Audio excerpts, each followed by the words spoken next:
Let's take a little time to talk about cognitive distortions, also called unhelpful thinking or thinking errors. Cognitive distortions are ways that the mind convinces us of something that is not true. Although these thoughts may sound very convincing, they are simply not true and make us feel badly about ourselves and others. For instance, a person might tell himself, if I do not make it the first time, I'll never make it. This is an example of black and white or polarized thinking. The person is only seeing things in extremes.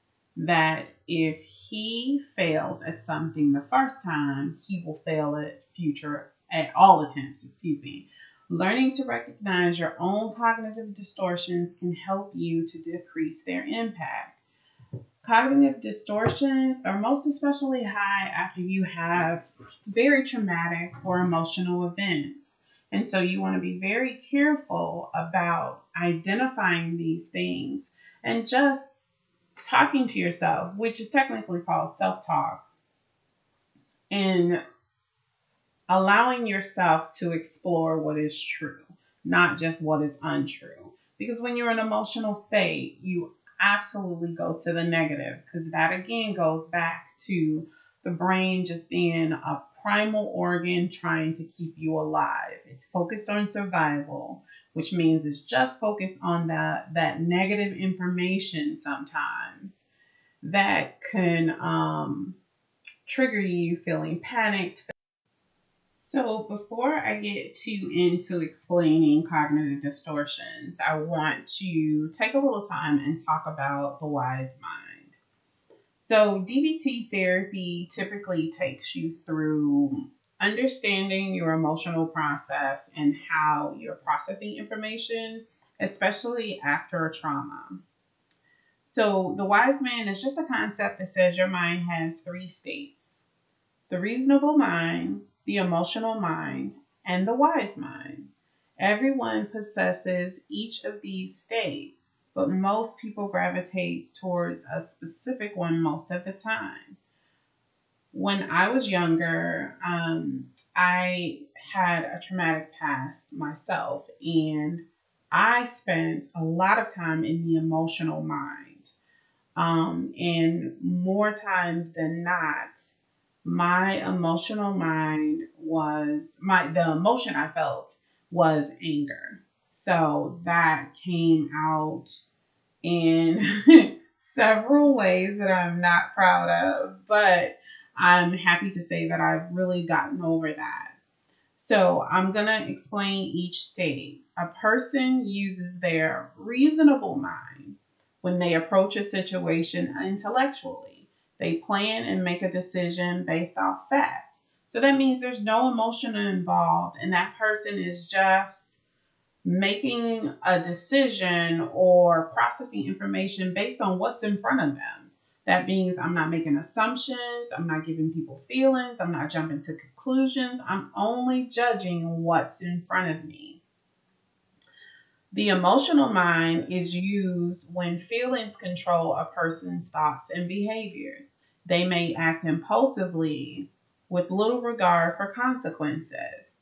That was me when I got angry, or I felt, or my feelings were hurt, or if I felt like someone was coming for me. The first thought I had in my mind was, you know what? We can fight. Let's fight it out. I got into a lot of trouble with fighting until one day I learned my lesson. The consequences were just too great for me to continue to respond emotionally. So, because I couldn't respond emotionally any longer, I had to figure out more balanced way to respond to the things that just kind of triggered me. So, of course, I couldn't go from being emotional to being just kind of very reasonable, because, people don't change in that way. But balance is the wise mind. So, the wise mind refers to a balance between the reasonable and emotional halves. They are able to recognize and respect their feelings while responding to them in a rational manner. Now, you can make me angry, but it's my choice to be either reasonable or emotional or pick the balance. In my past, of course, I've already said that it was super emotional because of my trauma. But by the time I hit my late teens, I understood that, yeah, I probably don't need to continue this way. And I'm not going to say my mind was completely wise, but I was able to understand that, okay, again, these consequences are way too big for me to just continue to behave this way.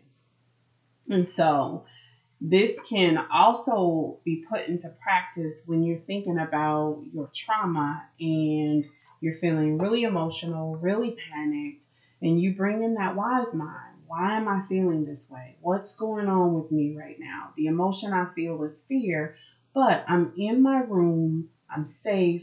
No one is coming to get me. The person who harms me can't come to my room and take me out and harm me again.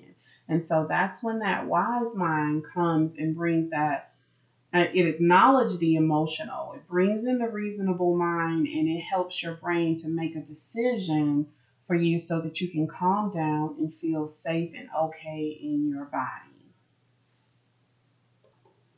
So I gave you those examples and talked about the wise man. So when we begin to talk about cognitive distortions, you can then identify what part of the brain are the cognitive distortions, which is kind of tricky because pretty much all of them are from the emotional side of the brain. However, we as humans try to find a way to rationalize all of those emotional thoughts because it is real to us. And so I just want to caution you that all of these thinking errors are from the emotional side of the brain, no matter how rational it seems to us or we try to make it. Okay, so the first distortion we're going to go over is all or nothing thinking. And so a description is seeing things in black and white categories. No gray. It's either black or white. No room for any kind of variation. Black or white. That's it. So people are all good. These are examples, I'm sorry. People are all good or all bad. Projects are perfect or failures. High caloric food is bad. Low caloric food is good. So whenever you're in emotional state, it's either black or white. So if your friend calls and says something you don't like and hurts your feelings, well, it goes from, well, this person doesn't like me all of a sudden. And that's your just kind of emotions responding to your feelings being hurt. And it's either black or white. Not that maybe I took this wrong, maybe my friend was in a bad mood and we need to talk. It's no, they don't like me anymore. And so it's that extreme irrational thinking that comes with all or nothing. So just remember, it's all or nothing, it's not real. So the next one is overgeneralizing. And it's pretty much believing that something will happen because it happened once. Like you'll never go out on a date because one person rejected you. So the belief is I'll never go on a date again for the rest of my life. Or I'll never be able to speak in public because I once had a panic attack before giving a speech. Because those things happen once, it doesn't mean it's going to happen again. And I know what I'm about to say, it's not going to seem as helpful after you've suffered a trauma, but you really have to ask yourself, like, what's the likelihood? And not the likelihood that something traumatic will happen to you, but um, if I go outside and sit on the front porch, what's the likelihood that someone will just kind of come up and harm me? And I get that the emotional side of your brain will say, well, my goodness, somebody could because it happened before. But we have to think about the likelihood, and really be reasonable in your estimation of what what's likely to happen versus emotional thinking. It'll happen all the time.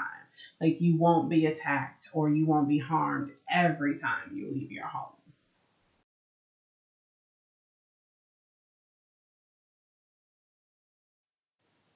Next is discounting the positive. And that just really means believing that if a good thing happened, it must not be important or it does not count. For example, I passed my exam this time, but it was a coincidence, not taken in context that you may have studied, that you may have paid attention to class, and you may have worked hard for the grade. Another example is I did not have a panic attack today, but it is only because I was too busy to be worried. Again, this is not taken in context that you may be practicing your breathing exercises. You may be doing some really good self talk and convincing yourself that you're okay today. And so, discounting the positive, really what it does, it just kind of undermines all the good things you do for yourself. And it just makes it seem like luck instead of you just kind of working hard at making better choices and putting in more effort when before you didn't do that. And so always pay attention to that positive. Like I'm one of those therapists that I can be annoyingly optimistic, but I think I'm that way because I spend a lot of time bringing clients out of this really negative headspace, especially after traumas. So take note of the positives. Give yourself credit where credit is due. It's really important to acknowledge the things that you've done well, and to include keeping yourself calm and rational when you feel fearful or panicked in situations where you're actually safe. The next one is jumping to conclusions. And although the definition may be obvious, I'm going to go ahead and read it. It's responding to a situation without having all the information. A lot of people don't understand that jumping to conclusions is doing so without a lot of the information. We make assumptions, fill in the blanks, and then we have all the information, and now this is my conclusion. So, an example of just kind of jumping to the conclusion, even though you may know, is he did not call me back because he thinks I'm not qualified. Or that person cut me off in traffic because he does not care about other people. So the easiest example to use, excuse me, is the person cutting you off in traffic because he doesn't care about other people. You don't know that person. And although someone off may seem really rude or whatever, you have no idea what's going on in that car. Sometimes people may not see you. They're in their own world when they're driving their car. So you just can't make this big leap and think, okay, they don't care about people. Now, that may be true for some, but not true for all. And so that goes back to that all or nothing thinking. There are some variations. You don't know what's going on. So for me, instead of jumping to conclusions, I like to ask questions so I can get clarification, and then I can conclude whatever it is I want after I get all the information or enough information. Another thinking area that causes a lot of issues are shoulds and musts. We all have like a list of ironclad rules about how people should behave. People who break the rules can really irritate us, or we feel guilty when we violate rules ourselves. People may often believe that they're trying to motivate themselves with shoulds and shouldn'ts as if they have to be punished before they can do anything. For example, I really should exercise. I shouldn't be so lazy. Must and oughts are also offenders. So I must do something or I ought to do something is kind of, I mean, it's along the same lines. It's all like negative speech towards yourself. And I'll explain that a little bit more in a second. The emotional consequences is guilt. And so when a person directs should statements towards others, they often feel anger, frustration, and resentment. Like sometimes after an attack or a violation, people feel like, well, I should get over this. Like all the things that I've read and that I've seen, people have gotten over it pretty quickly. I need to get over it too. And so that further explanation of saying things negative to yourself, when you say you should do something and you don't, like I mentioned earlier, you do feel that initial guilt. But if you continue doing that over and over again to yourself, then you begin to feel like you haven't accomplished anything or a failure. And then it really amps up those negative messages you tell yourself. And eventually it'll affect your self esteem. Just think of it this way: if you are not doing as well as you should in school, and if you continue to say, "Oh, I should have done better on that task," or "I should study right now," and you don't do those things, and you get a bad grade, like we spoke of earlier, that whole negative thinking just kind of comes back, and then you have to deal with those emotions. And 9 times out of 10, like they continue to feed into the negative aspect that we have of ourselves, especially after trauma. So be very, very careful. Your thinking, I can't reiterate this enough. Your thinking is very, very important in life in general, but most especially important after a trauma. So, one of the biggest things too is to make sure that with your thinking that you're controlling the things that you label. So we generalize one or two qualities into a negative kind of global judgment. These are extreme forms of generalizing, and they're also referred to as labeling and mislabeling. Instead of describing an error in the context of a specific situation, a person will attach an unhealthy label to themselves. For example, they may say, "I am a loser," in a situation where they failed at a specific task. And remember, in one of the previous eras, I talked about that just kind of thinking, that black or white thinking. If I didn't do something right, then I must be that. And that's not necessarily true. It's just because your mind thinks it doesn't mean that it's an accurate thought. And I'm probably gonna beat that dead horse in this whole series of videos, because I honestly believe that what you think is what really causes some people to just really feel sick about themselves.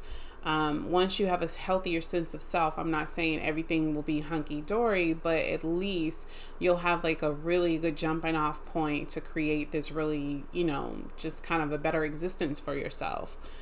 Um, so, people will definitely do that internal negative thought. So, it also applies to other people. So, when someone else's behavior rubs a person the wrong way, they may attach an unhealthy label to him, such as "he's a real jerk" or "she's a real jerk."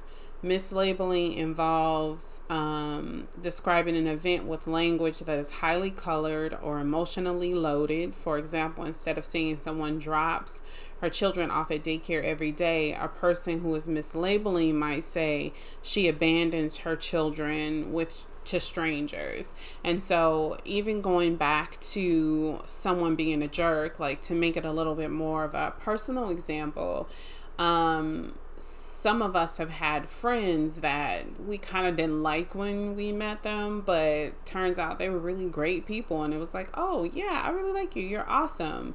But sometimes that initial impression of them, you were like, "Ugh, who is that?" I don't want to talk to them. They seem like jerks, or they seem mean.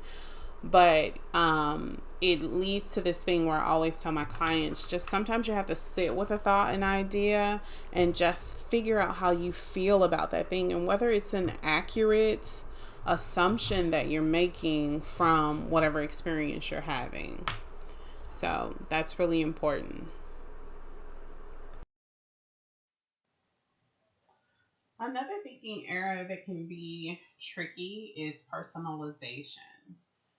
Personalization is a distortion where a person believes that everything others do or say is some kind of direct personal reaction to them, to that person. We also compare ourselves to others, trying to determine who's smarter, better looking, and so on. And I will add here, social media has made that exponentially worse than it was in the past. A person engaging in personalization may also see themselves as the cause for some unhealthy external event that they were not responsible for. For example, we were late to a dinner party and caused the hostess to overcook the meal. If I had only pushed my husband to leave on time, or boyfriend, or friends, this wouldn't have happened. That's not necessarily true. And why it's not necessarily true is that you don't know what the hostess was doing before you got there. She could have been playing around on her phone and completely dozed off, or she was sleepy. Any number of things could have happened. So that's why there are things that you just shouldn't personalize, especially when it comes to other people. For me, I am the queen of questions. So I'm always asking a question. If I feel like I'm making an assumption and I'm feeling these feelings because of this assumption I made, I'm going to make it my business to have a conversation with that person, because I don't want to jump to a bunch of conclusions or personalize something that's just simply not meant for me. What we have to remember sometimes, which I know it's difficult, because when a person is like, say, if they're mean or rude or nasty, it's hard not to take it personal. However, that still may not have anything to do with you. And so I'll always ask questions. It seems like you're a little short today. Um, are you feeling okay? Is there something I can help you with? Like, what's going on with you? Just figure out a gentle way to ask, because of course you don't want to offend people more.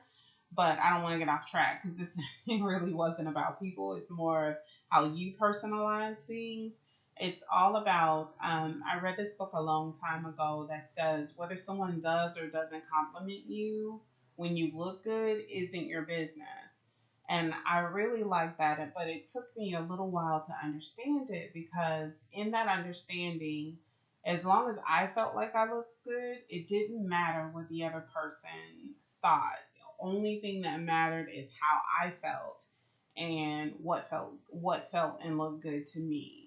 And so that's why personalization can be a little bit dangerous, because you're looking to another person for either acceptance or validation. And I don't want to go too far off the trail, but just be mindful of how you personalize things. And if you're not sure if it's about you, ask questions. Was that directed towards me?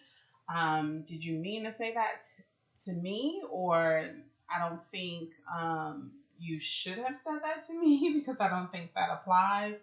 Just whatever it is, communicate, communicate, communicate. I can't say that enough. Okay, so the next thinking era is blaming.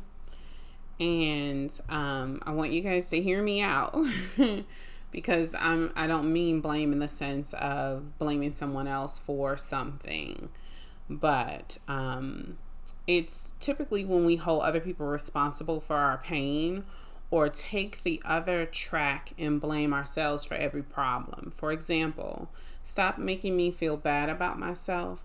Nobody can make us feel any particular way. Only we have control over our emotions and emotional reactions. So when I was younger, I was really big on blaming people for my explosive reactions when I was upset. And what it really was that I was just triggered. I was triggered whenever someone would say something like I knew was true, and it just make me angry. And then it would make me want to either curse or yell or fight, whatever it was that came to my mind when I was in that angry state. So I used to say that too. Like, that was my favorite tagline. Like, oh, well, they made me upset. And so in my head, like, if they made me upset, whatever I did was really their fault, regardless to what my actions were. It was their fault because they made me mad. So therefore they deserved it. So that's what I mean in regards to blaming. No one can make me mad, can make me hit them, can make me do anything to them. These are choices that I'm making. And so I can't blame others for those things. So we have to be very careful about blaming, because what happens over time is you don't take responsibility for your poor behavior. So if I hadn't taken responsibility for my temper, I wouldn't be sitting here having this conversation, or I'm sorry, creating this video for you guys. I can't even imagine where I would be. But the gist of it is like, you have to stop blaming and just take a moment and think about your actions, your choices. Now, the difference in this would be is sometimes victims blame themselves for something that has happened to them. Blaming is just kind of knowing what you're responsible for and what you aren't responsible for. I was definitely responsible for my anger triggers, managing them, and my behavior towards others, but I'm not responsible for someone's aggression or violation of me. And so I want to make sure I make that a clear distinction, because I don't want anybody to walk away thinking, okay, am I blaming this person and I should take some responsibility for what happened? No. Blame goes to the seat of the person who is responsible for their own actions. So hopefully that makes sense. If that's confusing to you, please find one of the adults at the center and ask them to explain it to you further. And that part, I mean, just get some further explanation again if you don't understand. But the gist of it is, again, not to repeat myself, but to repeat myself, is definitely don't walk away and feel blame for something you weren't responsible for. Okay, so I'm going to put two thinking errors together. One, always being right, and the second one, mind reading. So always being right is when you are continually on trial to prove that your opinion and actions are correct. Being wrong is unthinkable, and we will go to any length to demonstrate our rightness. For example, I don't care how badly arguing with me makes you feel. I'm going to win this argument no matter what, because I'm right. Being right is often more important than the feelings of others around a person who engage in this cognitive distortion. And remember, cognitive distortion is a fancy word for thinking error. And so the other one is mind reading. You believe you know, you assume what others' motivations are or what they are thinking, failing to consider other more likely possibilities. For example, he's thinking that I don't know the first thing about this project. So think about the combination of those two. Like you're reading minds, but then you know that you're right about the conclusions or assumptions you come to, because hey, you're most likely or always right. So my assumption has to be correct because I'm almost right. I'm always right, excuse me. And so that becomes very problematic because, one, when you're always right, it's a little bit obnoxious because no one is technically always right about anything. The brain is wrong so often, it's an impossibility for you to always be right. And that's the thing that you want to remember. It's not a flaw of your personality or your character if you're wrong. Just understand that you won't always be right. You can't control every variable or a lot of information that comes to you. And then sometimes you have to make snap judgments and decisions. So that means you are going to get something wrong. So allow yourself to be human and understand that you won't always be right. The last point is just kind of mind reading. Mind reading can be very, very dangerous. I've had clients in the past sneak out of the house because they read their parents' mind and they know their parents aren't going to allow them to go to a dance or go to a friend's house. But you don't know it. You're assuming it. You're thinking it, but you don't know 100% if that's correct. And some kids have gotten themselves in way more trouble because they're just kind of reading their parents' mind. So I'm going to go back to this dead horse I keep beating about communication. Communicate. It's not that hard to just ask questions. I was just speaking to a client about the other day, like he wanted something from his mom. He wanted a little bit more freedom, but was afraid to ask for the freedom because he knew she was going to say no. Well, he wasn't privy to the conversation I had with his mom, and she actually wanted to give him more freedom. She wanted him to just kind of enjoy his senior year and the summer. But because he hadn't had the conversation, her assumption is he's fine with the way things are. Like, she felt like she had to push him for something he already wanted. And so that's just a small example of just how communication and is really, really important, especially when you read the minds of others or you feel like you're always right. That can be a really dangerous combination.